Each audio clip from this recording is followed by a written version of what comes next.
আমাদেরকে সরকার কিভাবে ধ্বংস করে দিল।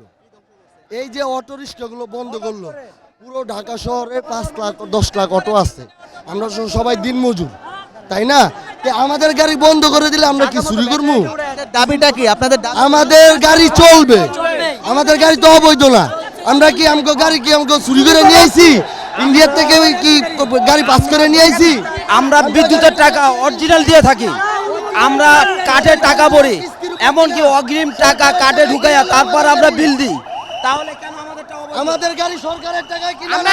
আমরা কিস্তি আমাদের গাড়িগুলো চলতে দেওয়া হবে, আমাদের কিস্তি আছে, আমরা ঠিক।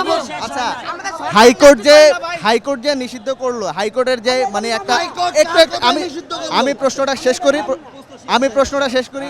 হাইকোর্ট যে একটা রায় দিল, আপনারা এই রায়ের উপরে আপনাদের সম্মান আছে কিনা, বা আপনারা এই রায়টাকে কেন মানছেন? আমাদের অবশ্যই পুরোপুরি সম্মান আছে থাকে। আমার পেটে যদি লাথি মারে তাহলে আমি সম্মান কিভাবে দেখাবো? আমার পেটে তো সে লাথি মারছে, আমারে এরকম পজিশন করে দেখ যে আমার যে অটোটা, আমার সর্বনিম্ন একটা অটো 70,000 থেকে 1,80,000 টাকা পর্যন্ত কেনা, সে 3 দিন সময় দিল আমাদের। কিভাবে দিল? আমরা কি করে খাবো? আমাদের একটা পথ দেখাক আমাদের। হ্যাঁ ভাই, আমরা হাইকোর্টের দাবি আমরা কি মানি, হাইকোর্ট নির্দেশ করুক। আমরা জায়গা মতো যে ব্যাটারি আন্দোলন করছে, এই ব্যাটারি তারা বন্ধ করুক। আমরা রিক্সা যে ব্যাটারি দিচ্ছে আমরা এটি চালাই, যাবত্তরি ব্যাটারিটা মেতাচ্ছে, যাবত্তরি চালাই।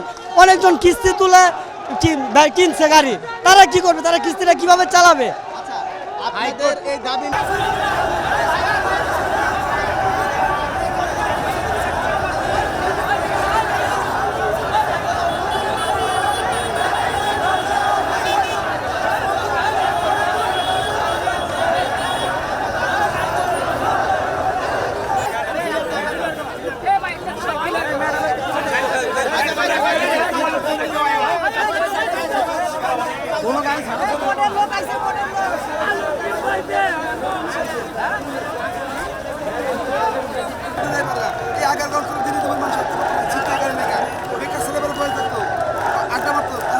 সে প্লাবন